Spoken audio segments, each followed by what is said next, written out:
Aku tidak peduli, aku hanya mau menonton film kesukaanku, yaitu tentang pembunuhan.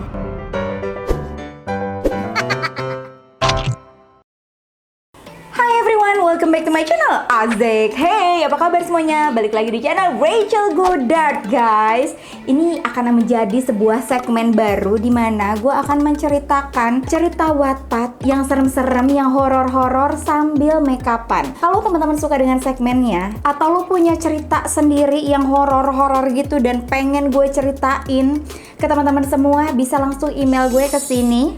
Dan buat lo yang penasaran sama ceritanya, jempolnya mana, like dulu dong videonya, abis itu subscribe dan share ke seluruh sosial media yang kalian punya. And now let's move on to the video. Cerita ini tentang anak berusia 14 tahun bernama Emily. Dia hobi banget main petak umpet. Kebayang gak sih ketika kamu hidup di dalam rumah yang diisi oleh orang tua yang sangat protektif, sangat disiplin, tempat bersembunyi jadi terbatas. Jangan sentuh ini, jangan sentuh itu. Ibuku bahkan bisa meledak amarahnya ketika melihat bantal tergeletak tidak sesuai dengan tempatnya. Ayahku, sama aja. Dia bahkan lebih disiplin daripada ibu. Dia juga benci kalau rumah berantakan. Aku punya banyak teman, salah satunya namanya Abi. Orang tuaku juga tahu Abi itu anak yang clean freak. Tapi mereka nggak tahu kalau Abi anak yang ceroboh di dalam rumah. Lantai kayu di bawah kakiku berderak ketika aku melangkah mendekati Caleb yang sedang berhitung. 7, 8, 9, teriaknya. Abi langsung menarik tanganku dan berbisik, "Emily, kita ngumpet di mana nih?"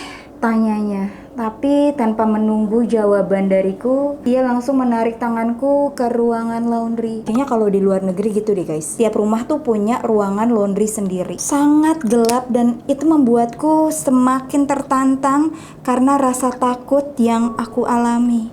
Dan ini semakin seru, ujarku. "Siap atau enggak, aku akan datang," teriak Caleb. Aku dan Abi langsung sembunyi di balik mesin pengering. Susah payah menahan tawa. Tiba-tiba, Abi mengeluarkan handphonenya. Aku langsung menutupnya. "Abi, nanti kita ketahuan.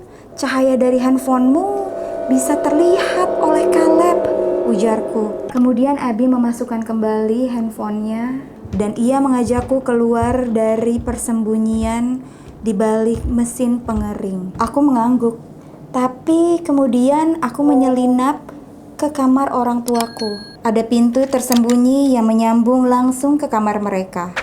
Oh, jadi si Emily nih lagi ninggalin Abby kayaknya. Ya, untuk memenangkan permainan terkadang kita harus mengeliminasi teman sendiri. Kamar orang tuaku sangat gelap. Aku mulai membayangkan monster dan hal-hal serem lainnya. Tapi aku mulai menikmati rasa takut itu. "Ketemu," ujar Caleb. Aku pun mengeluh dan lemas. Di ujung koridor ada Abby yang sedang tertawa. "Ayolah Abby, ini kan hanya permainan," ujarku. Abby menyalahkanku karena ulahku yang membuat suara gaduh saat meninggalkannya. Abby jadi tertangkap oleh Caleb karena aku. "Ini bukan pertama kalinya ya, Emily. Ini udah ratusan kali," ujar Abby kepadaku. "Aku emang jago main petak umpet. Rasanya aku harus menjadi juara 1 setiap main petak umpet atau kejuaraan petak umpet dunia." "Aku harus pulang," ujar Abby. Caleb merajuk dan mengatakan bahwa ini masih pukul 7 malam, Abby. Namun Abby tetap kokoh. Dia bilang dia akan kembali kapan-kapan. Abby emang mudah marah, tapi ia tidak pernah menunjukkan sisi emosionalnya. Hanya saja dia suka pulang dengan mood yang jelek kalau kalah bermain. Emang ada ya guys tipe teman-teman yang kayak gini, yang kalau kalah ngambek, terus ngadu, ngejelek-jelekin teman yang lain, cepuin teman yang lain, ada. Kemudian Caleb bertanya padaku, "Kamu bisa cat rambutku?" sambil menyodorkan cat rambut warna hitam. "Gak akan," sahutku. "Aku akan minta ibu kalau ia sudah pulang," ujar Caleb.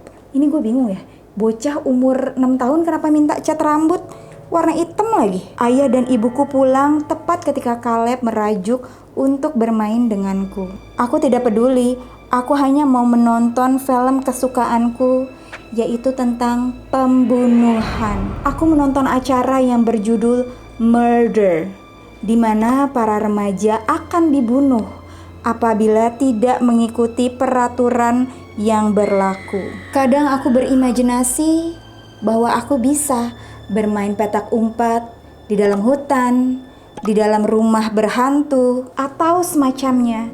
Tapi selama orang tuaku masih hidup, aku tidak akan diperbolehkan untuk melakukan itu semua. Kadang aku berpikir bahwa mungkin kalau orang tuaku mati, aku bisa melakukan apapun yang aku mau. Menurut teman-teman, apa yang akan dilakukan Emily setelah menonton film tersebut? Ditambah orang tua yang selalu mengekang. Apakah Emily akan tega membunuh orang tuanya demi bisa bermain petak umpet bersama teman-temannya?